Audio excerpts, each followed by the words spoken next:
Hoy vamos a aprender qué tienen que ver Dr. Jekyll y Mr. Hyde, Lobo Carneiro y el módulo de rigidez de las mezclas asfálticas en Engineer. El extraño caso de Dr. Jekyll y Mr. Hyde comienza con una conversación entre un abogado llamado Utterson y su amigo llamado Enfield. Ellos empiezan a conversar sobre casos en Inglaterra de cuerpos brutalmente asesinados. Para ese momento no había ningún sospechoso, pero sí encuentran indicios de que puede estar relacionado con el Dr. Jekyll, un prestante doctor de la ciudad, pero no podía ser el Dr. Jekyll, porque nadie lo había visto por una temporada. Más bien parecía un personaje llamado Mr. Hyde que aparecía en varios documentos relacionados con el doctor. Pero en Inglaterra seguían apareciendo cuerpos brutalmente asesinados. Inclusive alcanzaron a ver la sombra del asesino una noche. Un día el mayordomo del Dr. Jekyll se acerca al abogado diciéndole que está muy preocupado por su jefe porque solo le pide como menjurjes y que cada vez su estado de ánimo se encuentra más y más alterado. Se van los dos al laboratorio y cuando llegan encuentran una escena terrorífica. Encuentran a Mr. Hyde tumbado en el piso del laboratorio y sobre la mesa del laboratorio hay un sobre con toda la explicación de lo ocurrido. Dr. Jekyll había creado una sustancia que al tomársela lo convertía en Mr. Hyde, un asesino potente. Eran dos personajes que vivían en el mismo cuerpo, pero con el tiempo Mr. Hyde se había apoderado de la voluntad del cuerpo del Dr. Jekyll hasta convertirlo en un asesino. Este clásico de la literatura nos va a ayudar hoy a explicar cómo es el módulo de rigidez de las mezclas asfálticas. Pero para eso, contemos la historia. En 1955, en la Universidad de California, el profesor Hayvin trata de estudiar el módulo de rigidez de las mezclas asfálticas para los pavimentos. Porque la pregunta del momento era, ¿cómo determino el módulo de rigidez para diseñar mis pavimentos? Él reflexionó y lo primero que dijo fue, mi carga debe ser cíclica, porque los camiones van pasando sobre mi pavimento de manera cíclica, más o menos. Y pues ahí tuvo una ventaja, porque él ya había trabajado con suelos en ensayos triaxiales cíclicos. Pero también pensó, las estructuras de pavimento que utilizan mezclas asfálticas son básicamente dos. La estructura flexible, que tiene una capa de rodura en mezcla asfáltica y capa de base granular, somete la capa de mezcla asfáltica a una flexión y por lo tanto se manifiesta una tracción en la parte baja de la capa. Asimismo, las estructuras bituminosas o asfálticas que tienen capa de rodadura y capa de base en mezcla asfáltica también someten la capa de base a una tracción mucho más importante. Así que el ensayo al que se debería someter la mezcla asfáltica para determinar su módulo de rigidez debería ser en tracción o en tensión. Y ese era un problema, porque los triaxiales con los que él había trabajado eran en compresión.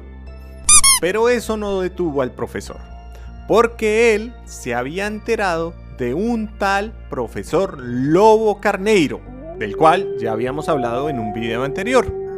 Y las investigaciones de este profesor de Brasil habían podido determinar la resistencia a la tracción de manera indirecta con el famoso ensayo brasileño.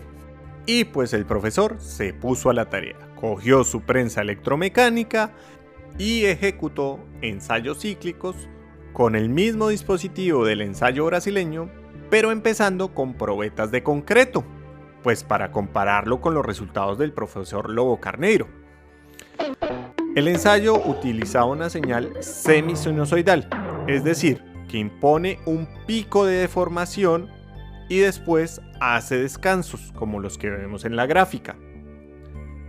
Cada ciclo duraba 1 segundo, como los que vemos en pantalla, y el profesor medía la fuerza máxima en cada pico aplicado. Con estos resultados verificó que las dos señales, fuerza y cambio en el diámetro de la probeta, estaban en fase. Por eso las podía graficar las dos variables, tanto en carga como en descarga, y ver que había una linearidad. Y sabemos que si pasamos la fuerza a esfuerzo en tracción indirecta y el cambio en el diámetro a deformación, o sea, dividirlo solamente por el diámetro, obtenemos que la pendiente de esa línea es el módulo de rigidez, pero en tracción, de la probeta de concreto. Y hasta ahí todo bien. Habían encontrado resultados parecidos a los que hablaba la literatura. Pues entonces solo era cosa de repetir el mismo ensayo, pero en probetas de mezcla asfáltica. Gran sorpresa se llevaron que cuando trataron de graficar había mucha alteración en los resultados respecto al concreto. Primero, porque cuando cargaban y descargaban la probeta, la deformación no llegaba totalmente a cero. Era muy cercana a cero, pero no llegaba totalmente a cero. Aparte, era muy loco porque era como si cuando le impusiera la deformación se demorara en reaccionar el material y la reacción en fuerza de la probeta ocurriera un ratico después de haberle impuesto la deformación. Cuando trazaron en el tiempo señales de fuerza y deformación por aparte, se dieron cuenta que había un desfase entre las dos señales y que efectivamente la fuerza no llegaba totalmente a cero. Pero el profesor necesitaba era el módulo de rigidez. Dijo, este es un problema matemático que en el tiempo tiene un desfase, pero lo puedo solucionar. Llamó a sus expertos de mecánica del medio continuo y dedujeron el módulo de rigidez de la mezcla asfáltica en tracción sobre la base de las mediciones, obteniendo la ecuación que vemos en pantalla. Nota, lo estoy vulgarizando, eso demoró mucho tiempo y no solo fueron expertos de Estados Unidos sino de todo el mundo los que se dieron a la tarea. La ecuación dependía de la fuerza máxima en el pico, la relación de Poisson, que normalmente se asume a 0,35, Z, que es el cambio en el diámetro, o sea, la lectura en el pico de la señal azul, y el espesor de la probeta, el cual normalmente tiene que estar entre 40 y 100 milímetros.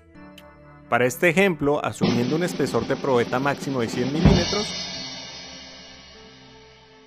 se obtiene un módulo de 2508 megapascales a una temperatura de 20 grados y con un pico a 124 milisegundos. El ejemplo que vemos en pantalla es realizado según una norma europea, es decir, que se pilota en deformación y el pico de carga tiene que estar a 124 milisegundos. Pero también se puede hacer pilotando en fuerza, o sea, yo le impongo una fuerza.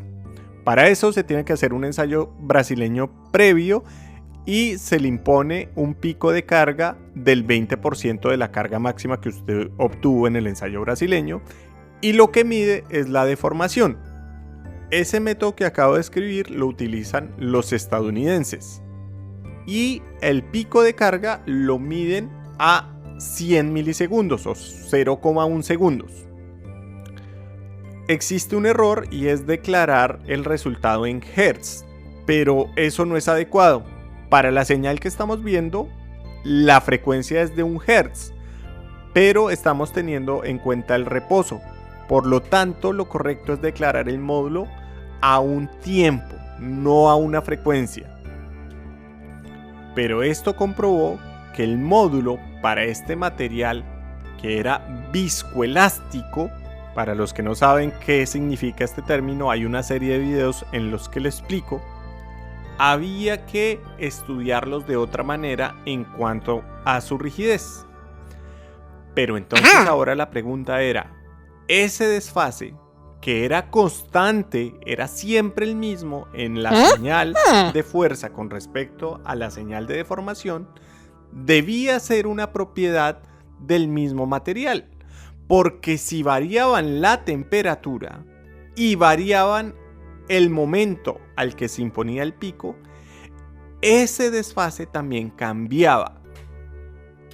Entonces fue ahí que los europeos levantaron la mano y dijeron: hay que hacer este ensayo, pero en ciclos de tracción-compresión, con una señal sinusoidal para poder medir correctamente algo que ellos ya conocían, el ángulo de fase. Eso se había estudiado en acústica anteriormente. Este era el mismo problema, pero con señales de deformación y fuerza, y se podía medir ese desfase. Y entonces se inventaron el ensayo de tracción-compresión directa sobre probetas cilíndricas. Pero para ejecutar el ensayo se necesitan probetas cilíndricas.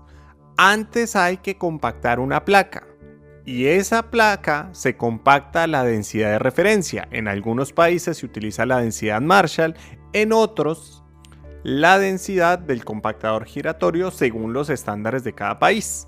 Entonces, si usted conoce la densidad de referencia, conoce su densidad máxima, puede calcular cuánta masa no compactada le puede meter al molde para que llegue a la misma densidad y a la misma cantidad de vacíos que usted quiere obtener en promedio de sus probetas. En Francia, por ejemplo, se utiliza el compactador de neumáticos, que va pasando por los lados y por el centro de la placa hasta obtener la altura deseada, en este caso 15 centímetros. Una vez usted termina de compactar, deja la placa madurar unos días, depende de los estándares de cada país.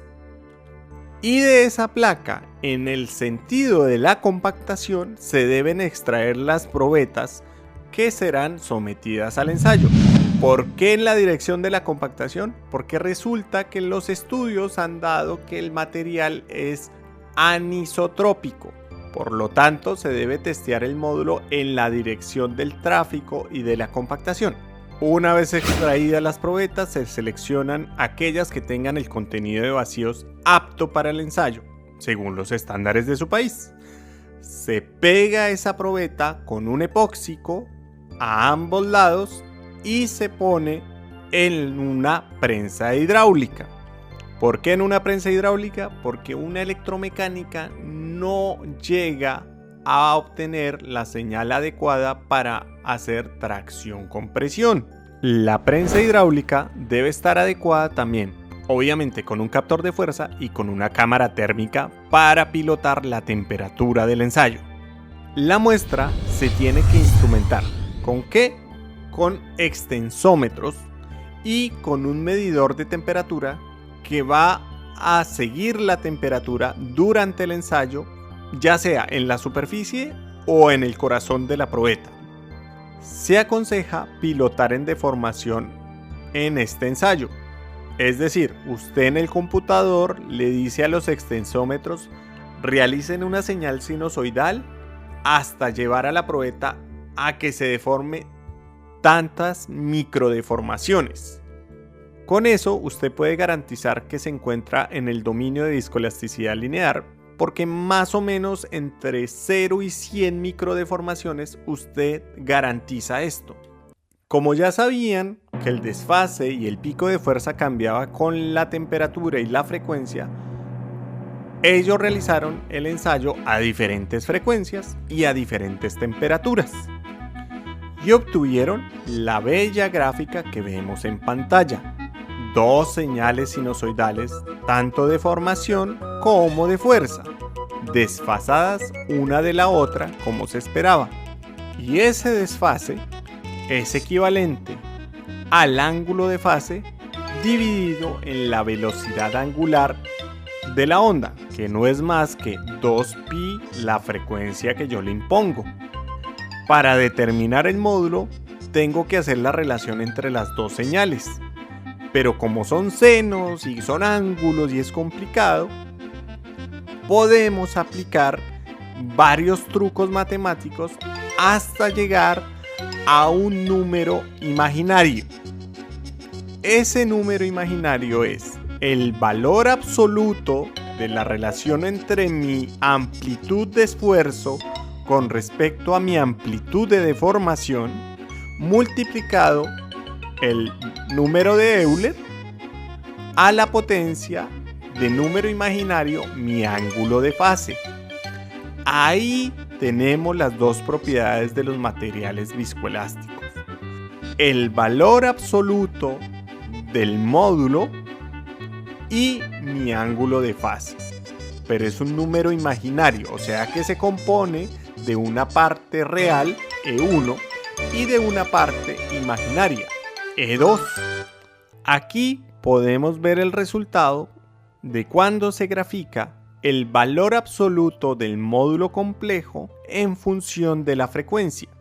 Se obtienen diferentes isotermas, o sea, los valores de módulo a la misma temperatura. Primera observación: entre más baja la temperatura, mi módulo de rigidez es más importante. Y entre más alta mi temperatura, el módulo de rigidez baja. Eso es casi que intuitivo. Cuando hace mucho frío, el pavimento con capas de mezcla asfáltica se rigidiza.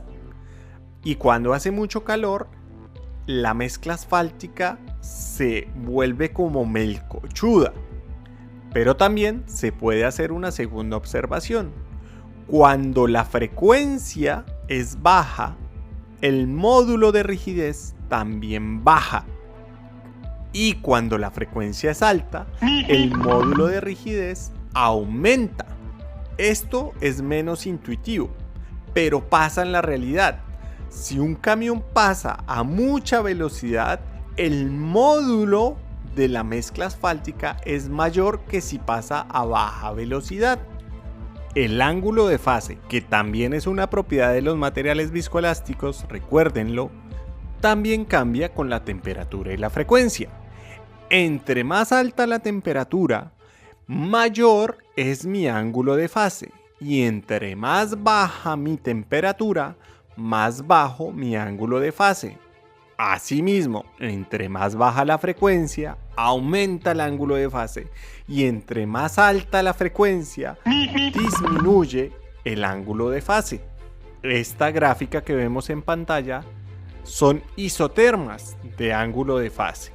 Bueno, ingeniero, ya tengo módulos, ¿me pongo a diseñar? No. Resulta que los materiales viscoelásticos deben ser analizados previamente para saber o predecir la manera correcta como se va a comportar en la realidad. Para esto, uno se vale del plano Colcol y del espacio de Black. El plano Colcol no es más sino graficar la parte imaginaria de ese módulo complejo y la parte real. El espacio de Black es graficar el valor absoluto de módulo complejo en función del ángulo de fase. Normalmente, un material viscoelástico en estos dos planos debe trazar en sus puntos experimentales curvas tan bonitas como las que vemos en pantalla, continuas. Estas gráficas son las mismas isotermas de módulo que vimos anteriormente, pero graficadas de otra manera. Y cuando estas gráficas trazan curvas continuas como las que vemos, quiere decir que respetan un principio de equivalencia en el tiempo y en la temperatura. ¿Pero qué quiere decir ese principio de equivalencia en el tiempo y la temperatura? Pues se los voy a explicar, no me voy a poner tan técnico. Imagínese que usted tiene tres situaciones. Está en la playa, pero va por una vía a toda velocidad. 10 Hz más o menos son como 100 km por hora, 80 km por hora. Opción número 2. Usted se encuentra en una ciudad en plena primavera y va circulando por las calles de su barrio. Y en una tercera situación, usted se encuentra en el tráfico totalmente casi que parado a una temperatura de 15 grados Celsius. La pregunta es, ¿yo puedo utilizar la misma mezcla asfáltica y me va a dar la misma rigidez? Estoy seguro que la respuesta intuitiva es que no, porque las tres situaciones son totalmente diferentes, tanto en temperatura como frecuencia. Pero la respuesta los va a sorprender. Si pongo mis resultados del ensayo de módulo en tracción-compresión, observamos que la mezcla asfáltica para las tres condiciones que les propongo obtienen el mismo valor de módulo de rigidez. Es decir que para las tres situaciones la mezcla se va a comportar de la misma manera. Ese principio de superposición tiempo-temperatura quiere decir que a diferentes condiciones de temperatura y de frecuencia yo puedo obtener el mismo módulo de rigidez.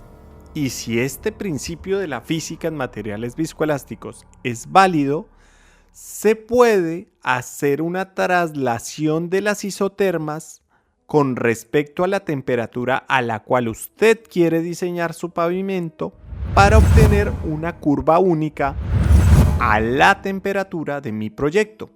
Igual pasa con el ángulo de fase. Con los mismos coeficientes AT que utilicé para trasladar las isotermas de módulo, obtengo una curva maestra de ángulo de fase. Y esa curva maestra es muy importante porque es la que utilizo en función de la velocidad de mi proyecto para determinar el módulo de rigidez a la frecuencia y a la temperatura de mi proyecto. Por eso es que la mezcla asfáltica se parece a Dr. Jekyll y Mr. Hyde. Son la misma persona, son la misma mezcla asfáltica con el mismo módulo, pero en dos condiciones totalmente distintas. Siempre le digo a mis estudiantes, las mezclas asfálticas son como los bipolares, porque pueden obtener la misma rigidez, pero tener dos condiciones distintas. Un último tip para los pavimentólogos. De manera frecuente se nos dice que el ensayo se llama módulo dinámico. Ahora les voy a enseñar por qué no podemos garantizar esa palabra dinámico. Mi probeta de mezcla asfáltica prácticamente son elementos elásticos, resortes, pegados entre sí por elementos viscosos, que son los puntos. Y le hago una tracción-compresión a 10 Hz, por ejemplo. Mi probeta tiene 14 centímetros de altura.